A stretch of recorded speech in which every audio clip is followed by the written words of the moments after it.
បាទជំរាបសួរដល់ពុកម៉ែបងប្អូនបាទហើយនេះខ្ញុំនឹងធ្វើការបង្ហាញពី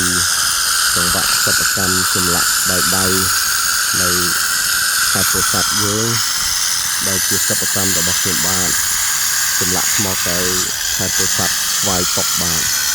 ហើយនេះកំពុងតែធ្វើបល្ល័ង្កជាមួយនឹងរូបតួអង្គអភ័យមុខដែលមានគំរូមានប្លង់ដើម្បីកសាងជាវប្បធម៌អរិយធម៌របស់ខ្មែរជំនាន់ក្រោយបាទបងប្អូនបាទពួកដូនតាយើងក៏ជាអ្នកកសាងអង្គរដែលមានរូបផុសតាំងនៅតាមប្រាង្គប្រាសាទផ្សេងដែលយើងបានរៀនសូត្របានមើលបានឃើញសិក្សាបន្តពីដូនតាជំនាន់មុនហើយឥឡូវកូនចៅជំនាន់ក្រោយកំពុងតែបន្តការកសាងជាស្នាដៃរបស់ខ្មែរបាទគេការធ្វើដោយដៃបងប្អូនបាទ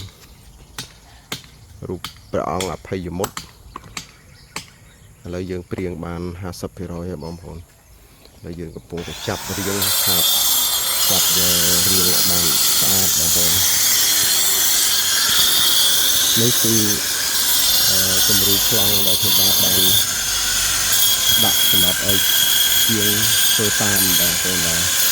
យើងមានជាប៉ាណូបងប្អូន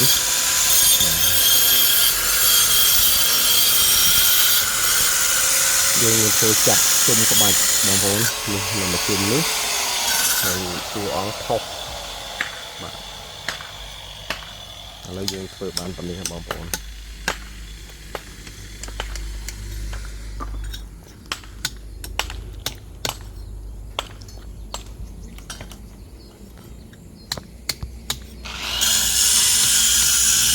ដល់នេះយើងធ្វើ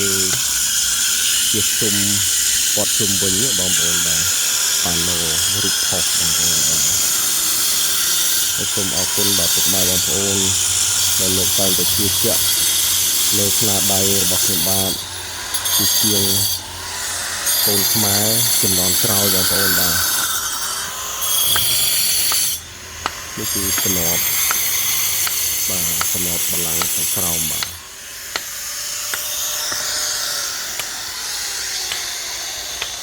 ាទសូមអរគុណដល់ពុកម៉ែបងប្អូនដែលគាំទ្រដល់ស្នាដៃរបស់ជាងចម្លាក់ខ្ញុំបាទនៅខេត្តពោធិ៍សាត់សូមគោរពអរគុណជំរាបលាបាទ